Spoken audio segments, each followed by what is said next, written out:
একাদশ শ্রেণীর সুপ্রিয় ছাত্রছাত্রীবৃন্দ, আশা করি সবাই তোমরা ভালো আছো, সুস্থ আছো। আমিও ভালো আছি। সরিষাবাড়ি অনার্স কলেজ কর্তৃক আয়োজিত অনলাইন ক্লাসে তোমাদের সবাইকে স্বাগতম। শুরুতে আমি আমার পরিচয় দিয়ে নিচ্ছি। আমি রাজীব বসাক, প্রভাষক তথ্য ও যোগাযোগ প্রযুক্তি, সরিষাবাড়ি অনার্স কলেজ, সরিষাবাড়ি, জামালপুর।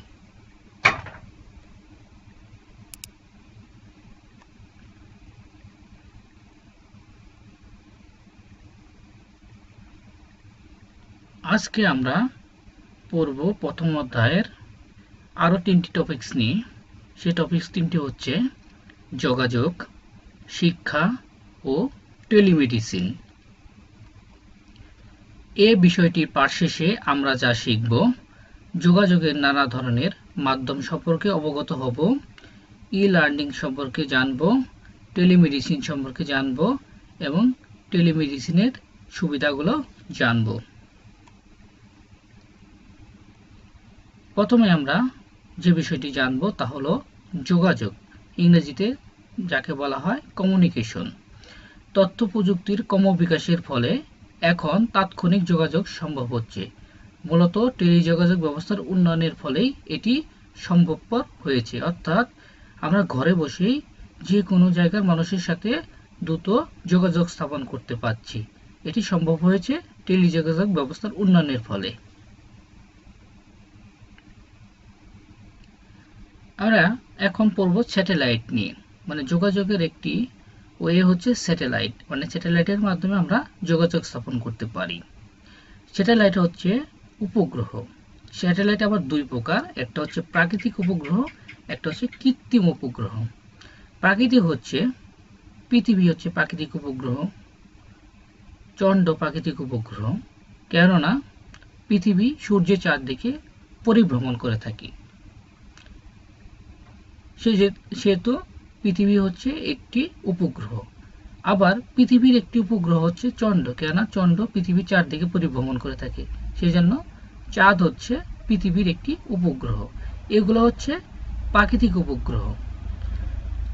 আর আমরা এখানে যে উপগ্রহটা দেখছি সেটা হচ্ছে কৃত্রিম উপগ্রহ। কেননা কৃত্রিম উপগ্রহ এই কারণেই বলা হচ্ছে কেননা এটি মানুষের দ্বারা সৃষ্ট। অর্থাৎ বঙ্গবন্ধু স্যাটেলাইট 1 আমাদের যে নিজস্ব স্যাটেলাইট, এটা হচ্ছে মনুষ্য নির্মিত, অর্থাৎ এটি হচ্ছে কৃত্রিম উপগ্রহ। স্যাটেলাইটের মাধ্যমে আমরা কি কি সুবিধা পেতে পারি: আবহাওয়ার পূর্বাভাস, টেলিভিশন সম্প্রচার, অপেশাদার রেডিও যোগাযোগ, ইন্টারনেট যোগাযোগ এবং গ্লোবাল পজিশনিং সিস্টেম জিপিএস এর মতো সেবা।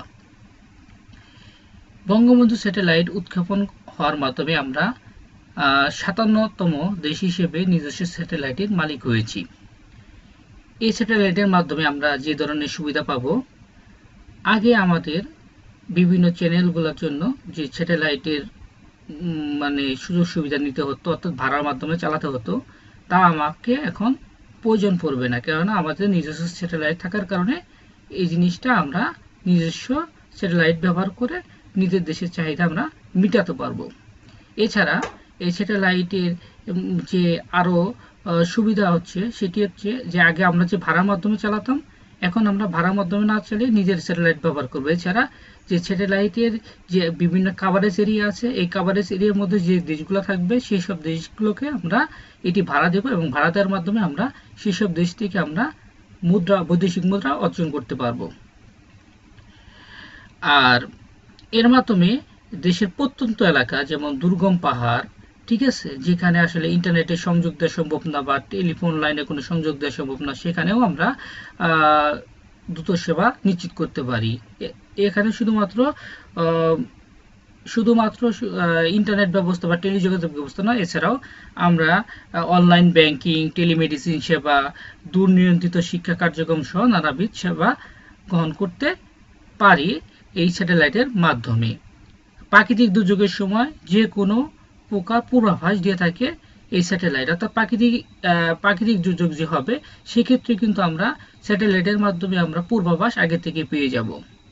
এছাড়াও এই স্যাটেলাইটে স্থাপিত অত্যাধুনিক ক্যামেরার মতো সূক্ষ্ম প্রযুক্তি ব্যবহার করে দেশের অনেক মূল্যবান তথ্য উপাত্ত সংগ্রহ করতে পারবো।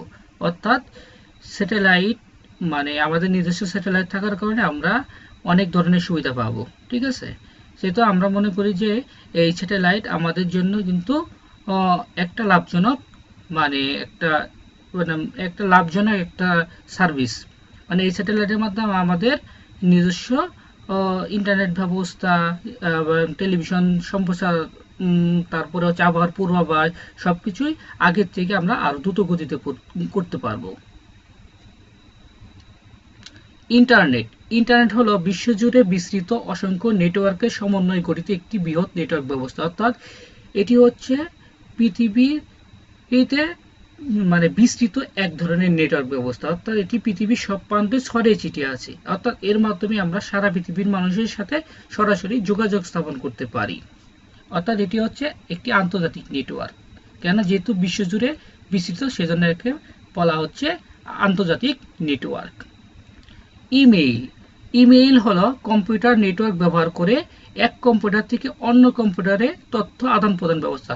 অর্থাৎ হচ্ছে ইলেকট্রনিক, আর মেইল হচ্ছে আমরা যে তথ্যগুলো পাঠানোর জন্য যে জিনিস ব্যবহার করে থাকি তথ্য পাঠানোর জন্য, যেমন তথ্যগুলা টেক্সট হতে পারে, অডিও ভিডিও হতে পারে, তা হচ্ছে মেইল। অর্থাৎ মেইল হচ্ছে বাংলা অর্থ হচ্ছে বার্তা। অর্থাৎ এখানে তথ্য প্রযুক্তি অর্থাৎ কম্পিউটার বা কম্পিউটার নেটওয়ার্ক ব্যবহার করে আমরা এক কম্পিউটার থেকে অন্য কম্পিউটারে তথ্য আদান প্রদান করতে পারি। অর্থাৎ তথ্য আদান প্রদানের ব্যবস্থা হচ্ছে ইলেকট্রনিক মাধ্যম ব্যবহার করে তথ্য আদান প্রদানের ব্যবস্থা হচ্ছে email.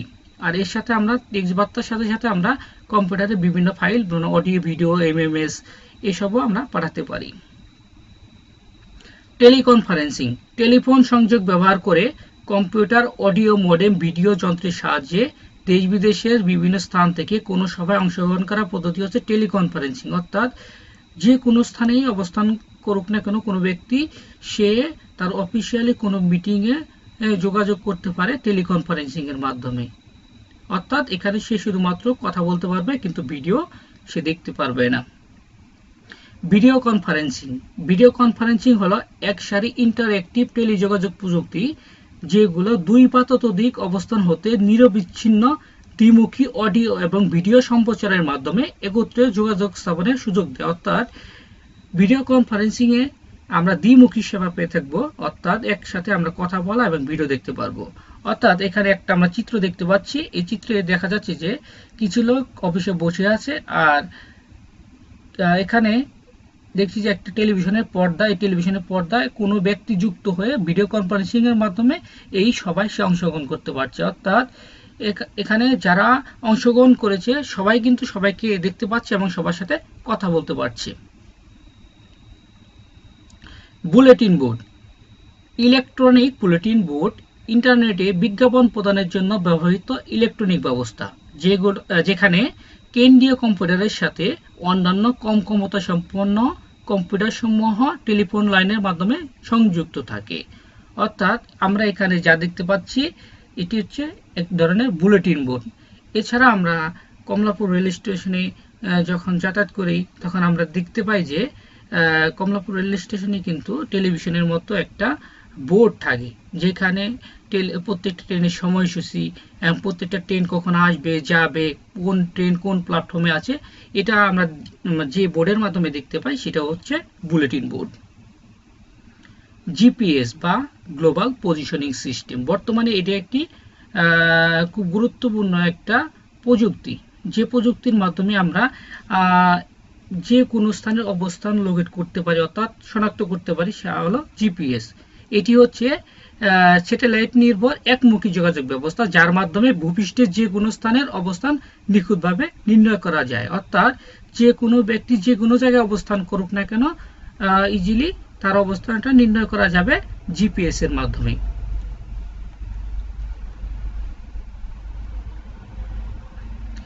E learning service e-learning হচ্ছে ইলেকট্রনিক লার্নিং, অর্থাৎ ঘরে বসে দেশ বা দেশের বাইরে থেকে শিক্ষা গ্রহণ করাকে ই লার্নিং সার্ভিস বলা হয়। ই লার্নিং পদ্ধতিতে যে কোনো সময় যে কোনো স্থানে জানা বা শিক্ষা উপকরণের প্রাপ্যতা নিশ্চিত করা যায়। বর্তমানে পড়ালেখার জন্য বিভিন্ন ধরনের ই লার্নিং পোর্টাল চালু হয়েছে। এগুলোর মাধ্যমে শিক্ষার্থীরা ঘরে বসেই পছন্দের বিষয়টি নিয়ে পড়াশোনা করতে পারে। এদের কিছু সার্ভিস বিনামূল্যে পাওয়া যায়, যেমন www.rapkhata.com। বিশ্বের বিভিন্ন বিশ্ববিদ্যালয় ও তাদের কোর্সসমূহ নির্ধারিত অর্থের বিনিময়ে অনলাইনে করার সুযোগ দেয়, ঘরে বসেই ডিগ্রি অর্জন করা যায়। অর্থাৎ এখন যদি কোনো ব্যক্তি বাইরে কোনো দেশে যদি স্কলারশিপ পায়, কিন্তু তার ওই দেশে আসলে যাওয়া সম্ভব হচ্ছে না, তার আর্থিক সমস্যা, সে ঘরে বসেই সে তার কাঙ্ক্ষিত ডিগ্রি অর্জন করতে পারে। তার কাঙ্ক্ষিত ডিগ্রি যে অর্জন করবে যে সার্ভিসের মাধ্যমে, সে সার্ভিসটা হচ্ছে ই লার্নিং সার্ভিস। আমাদের বাংলাদেশেও বর্তমানে ই লার্নিং সার্ভিসটা খুব গুরুত্বপূর্ণ। মানে বর্তমান করোনা পরিস্থিতিতে আমরা যে অনলাইন ক্লাসগুলো করছি, সেই অনলাইন ক্লাসগুলো কিন্তু এক ধরনের ই লার্নিং সার্ভিস। অর্থাৎ ঘরে বসে আমরা বিভিন্ন স্যারের লেকচারগুলো আমরা এমনিতেই পেয়ে যাচ্ছি। অর্থাৎ আমরা ক্লাসরুমে না থেকেও ক্লাসরুমের মানে সুবিধা সংবলিত সকল সেবাই পাচ্ছি ই লার্নিং সার্ভিসের মাধ্যমে। এছাড়াও আমাদের দেশে কিছু ই লার্নিং সাইট আছে, যেমন ইউটিউবে আছে অন্যরকম পাঠশালা, ইন্টারমিডিয়েট স্কুল, এগুলো কিন্তু এক ধরনের ই লার্নিং সার্ভিস। এখান থেকে আমরা যে কোনো ধরনের ভিডিও দেখে আমরা যে কোনো জিনিস ইজিলি শিখতে পারি।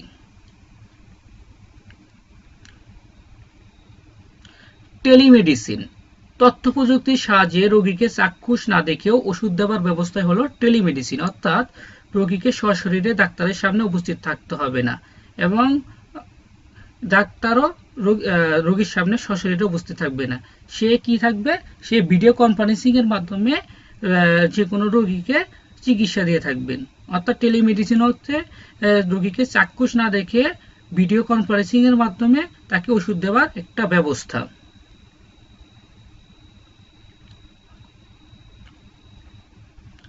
টেলিমেডিসিনের সুবিধা, ডাক্তারের চেম্বার বা হাসপাতালে না গিয়ে ঘরে বসেই বিশেষজ্ঞ ডাক্তারের সেবা পাওয়া যায়। স্বল্প ব্যয়ে দ্রুত চিকিৎসা সেবা পাওয়া যায়।